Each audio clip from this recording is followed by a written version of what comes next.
कृष्ण हिंदू धर्म में भगवान हैं। वे विष्णु के 8वें अवतार माने गए हैं। कन्हैया, माधव, श्याम, गोपाल, केशव, द्वारकीश या द्वारकाधीश, वासुदेव आदि नामों से भी उनको जाना जाता है।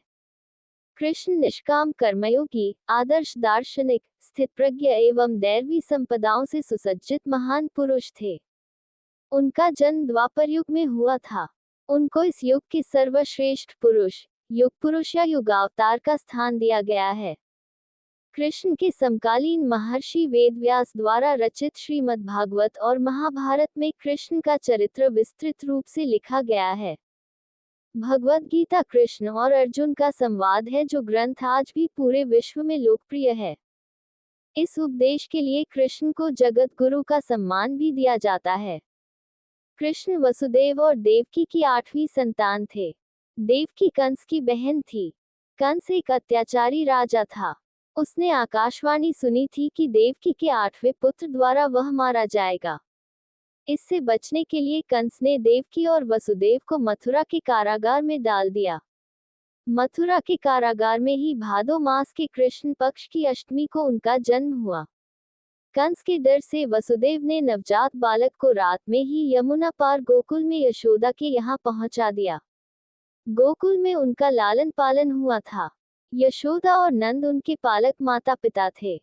बाल्यावस्था में ही उन्होंने बड़े बड़े कार्य किए जो किसी सामान्य मनुष्य के लिए संभव नहीं थे। अपने जन्म के कुछ समय बाद ही कंस द्वारा भेजी गई राक्षसी पूतना का वध किया। उसके बाद शकटासुर, तृणावर्त आदि राक्षस का वध किया।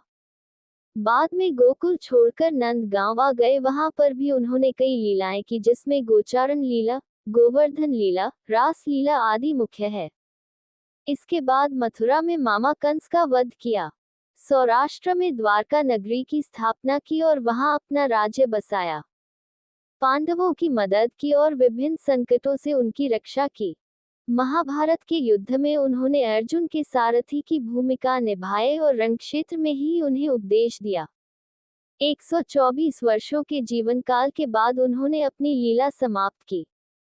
उनके अवतार समाप्ति के तुरंत बाद परीक्षित के राज्य का कालखंड आता है। राजा परीक्षित, जो अभिमन्यु और उत्तरा के पुत्र तथा अर्जुन के पौत्र थे, के समय से ही कलियुग का आरंभ माना जाता है। कृष्ण का जन्म भाद्रपद मास में कृष्ण पक्ष में अष्टमी तिथि, रोहिणी नक्षत्र के दिन रात्रि के 12 बजे हुआ था। 44 कृष्ण का जन्मदिन जन्माष्टमी के नाम से भारत, नेपाल, अमेरिका सहित विश्वभर में मनाया जाता है। कृष्ण का जन्म मथुरा के कारागार में हुआ था। वे माता देवकी और पिता वासुदेव की 8वीं संतान थे। श्रीमद् भागवत के वर्णन अनुसार द्वापर युग में भूजवंशी राजा उग्रसेन मथुरा में राज करते थे। उनका एक आताय पुत्र कंस था और उनकी एक बहन देवकी थी। देवकी का विवाह वसुदेव के साथ हुआ था। कंस ने अपने पिता को कारागार में डाल दिया और स्वयं मथुरा का राजा बन गया।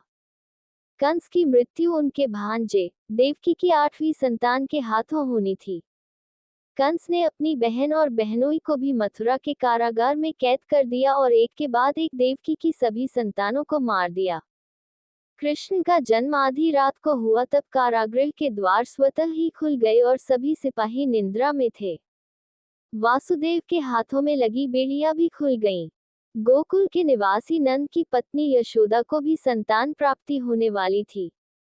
वासुदेव अपने पुत्र को सूप में रखकर कारागृह से निकल पड़े। कई भारतीय ग्रंथों में कहा गया है कि पौराणिक कुरुक्षेत्र युद्ध, महाभारत के युद्ध में गांधारी के सभी 100 पुत्रों की मृत्यु हो जाती है। दुर्योधन की मृत्यु से पहले रात को कृष्ण ने गांधारी को उनकी संवेदना प्रेषित की थी। गांधारी कृष्ण पर आरोप लगाती है कि कृष्ण ने जानबूझकर युद्ध को समाप्त नहीं किया। क्रोध और दुख में उन्हें श्राप देती है कि उनके अपने यदु राजवंश में हर व्यक्ति उनके साथ ही नष्ट हो जाएगा। महाभारत के अनुसार यादवों के बीच एक त्योहार में एक लड़ाई की शुरुआत हो जाती है, जिसमें सब एक दूसरे की हत्या करते हैं। कुछ दिनों बाद एक वृक्ष के नीचे नींद में सो रहे कृष्ण को एक हिरण समझकर जरा नामक शिकारी तीर मारता है जो उन्हें घातक रूप से घायल करता है। कृष्णा जरा को क्षमा करते हैं और देह त्याग देते हैं। गुजरात में भालका की तीर्थ यात्रा तीर्थ स्थल उस स्थान को दर्शाता है जहां कृष्ण ने अपना अवतार समाप्त किया तथा वापस वैकुंठ को गए। ये देहोत्सर्ग के नाम से भी जाना जाता है। भागवत पुराण अध्याय 31 में कहा गया है कि उनकी मृत्यु के बाद कृष्ण अपनी योगिक एकाग्रता की वजह से सीधे वैकुंठ में लौटे। ब्रह्मा और इंद्र जैसे प्रतीक्षारत देवताओं को भी कृष्ण को अपना मानव अवतार छोड़ने और वैकुंठ लौटने के लिए मार्ग का पता नहीं लगा। कृष्ण ने देवकी और उनके पति वासुदेव यादव के यहाँ जन्म लिया। देवकी का भाई कंस नामक दुष्ट राजा था। पौराणिक उल्लेख के अनुसार देवकी के विवाह में कंस को भविष्यद्वक्ताओं ने बताया कि देवकी के पुत्र द्वारा उसका वध निश्चित है। कंस देवकी के सभी बच्चों को मारने की व्यवस्था करता है। जब कृष्ण जन्म लेते हैं, वासुदेव चुपके से शिशु कृष्ण को यमुना के पार ले जाते हैं और एक अन्य शिशु बालिका के साथ उनका आदान प्रदान करते हैं।